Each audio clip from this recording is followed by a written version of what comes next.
Expectations హైలో ఉంటాయి bro. ఎప్పటికీ పవన్ కళ్యాణ్ గారు వస్తున్నారంటేనే ఎక్స్పెక్టేషన్స్. ఇంకోటి ఏంటంటే పవన్ కళ్యాణ్ గారు చాలా కష్టపడి ఆ తెర మీద నటించాల్సిన అవసరం కూడా లేదు. ఆయన రాజకీయంలో అక్కడ ఇక్కడ తిరిగిన ఆ సీన్లు ఉంటాయి కదా, ఎలివేషన్లు, అవన్నీ తీసుకొచ్చి స్క్రీన్ మీద పెట్టేసినా కానీ చూసేస్తాం. ఆ, చూసాం బ్రో. చాలా బాగుంది బ్రో.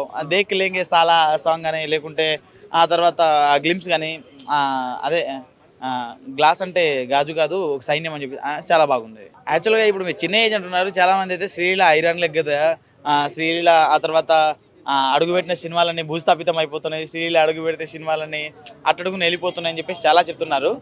సో ఇది అలా ఉండకూడదు, ఇది అలా ఉండదు.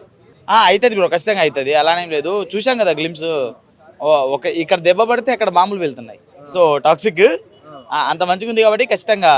అంటే అప్పట్లో ఎన్టీఆర్ గారు సినిమాలు చేశారు కదా, మరి రాజకీయాల్లో ఉండే సినిమాలు చేశారు కదా, అలా ఏం లేదు బ్రో. ఇప్పుడు ఆ సినిమాలు తీసే డబ్బులతో ఏమో ఆయన కోటలు బంగళాలు మేడలు ఏం కట్టించుకోవట్లేదు. అక్కడ వచ్చిన డబ్బులు కూడా జనాల మీదనే ఖర్చు పెట్టారు, అప్పుడు వచ్చిన డబ్బులు ఖర్చు పెట్టారు.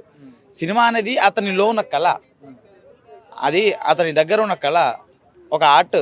దాన్ని ఎట్లా ఆపేస్తారు చెప్పండి, చేస్తారు. అంటే చెప్పాను కదా, అందుకే ప్రతిదీ కేజీఎఫ్ అవ్వదు, ప్రతిదీ బాహుబలి అవ్వదు.